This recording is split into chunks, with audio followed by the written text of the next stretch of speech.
Yan na! Huwag ka nang tumuloy! Kagwa! Nanggigigil ako sa'yo! Tarantado ka eh! Bakit ba? Wala ka nang ginawa, mamuisit! Hanggang ngayon, tingnan mo nangyari sa anak ko! Tangin ka, gago ka! Buting ka sa akin! At ikaw pa ngayon ang matapang, at ikaw pa ngayon may ganang dumampot ng bote! Tatakutin mo eh. Bakit ba? Anong problema ba? Problema? Nagtatanong ka pa na kung anong problema? Ikaw ang problema! Gusto mo?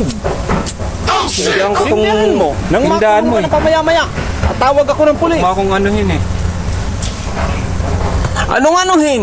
Ikaw itong may problema. Kaya nangyari sa anak ko yun. Nagsukat tayo eh. Hindi ako inaano. Ba't ako inaano mo?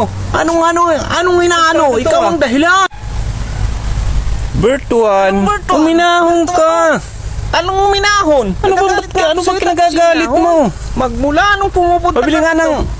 wala. Malis ka na, soft drinks. Walang soft drinks. Yan o, ang dami na. At tumupo ka pa. Uupo lang, nagagalit ka. Ano ba talaga problema mo nang pinuputok ng butsi mo? Bakit nagtatanong ka pa? Hindi mo alam, ha? Gusto mong malaman? Ano naman yang... magmula nga nung... Uminahon ka, magsalita ka ng maayos. Makikinig ako. Alam mo ba? Teka nga lang muna kasi, sige, ayaw mo pakinggan, ikaw minahon ka. Ano ba yung problema? Ano ba yung sinasabi mong problema? Yung anak mo nagsukat tayo, ba't akong inaano mo? Di ba nga ikaw lang naman yung nagtinda ng karne ng kalabaw? Oo, nagtinda nga ako kahapon. Pinasobrahan ko pa nga ng 3 guhit yun para sa iyo eh. Balita nga kasi na yung kalabaw daw na yung tininda mo ay nakagat ng ahas, kaya nga siguro nagsukat tayo yung anak ko. Hindi ka nga makaimik. Chismis lang yun. Hindi totoong nakagat ng ahas yung binanat ng kalabaw. Kalabaw mo yun, hindi nakagat ng ahas yun. Ang totoo nun, talaga totoo. nasakal yun. Tatlo na yung nagbalita sa akin na nakagat daw ng ahas yun eh. Kaya sasabi, Palusot ka pa eh. ganito kasi yun. Sila paring Oscar, nagiinuman, 5 sila. Tapos, Nag-inuman lang yung kami. nakakita sila ng bayawak, hinahabol nila. ano Pumunta sa inyo, malaking bayawak eh. Malaki pa nga sa buhaya eh. Meron ba nun? Oo, tapos hindi nila makuha. 3 sila. Pero nakuha din. Saan na yun? Gusto ko makita yun ah. Wala. Makinig ka muna Bakit kasi. wala? Hindi mo maganda Nakawala ba? mag-usap ng may na. Oo naman. Ikaw lang Hindi naman mo na sigaw ng makikita sigaw. yung kasi alam mo bakit. Nakawala lang din eh.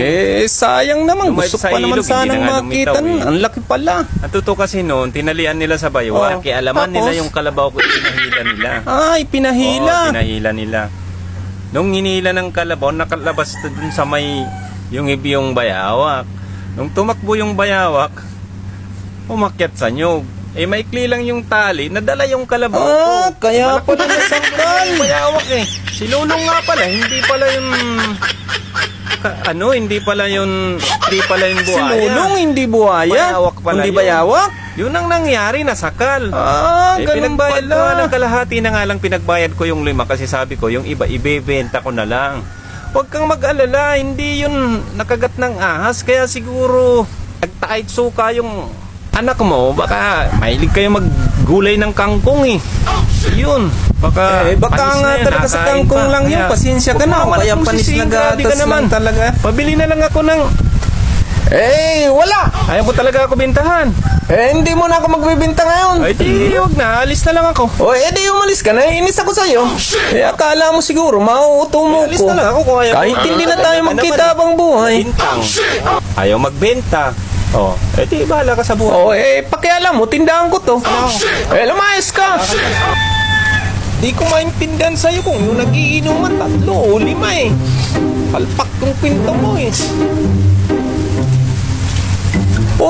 Ba't babalik ka pa? Pabiling ko. Wala!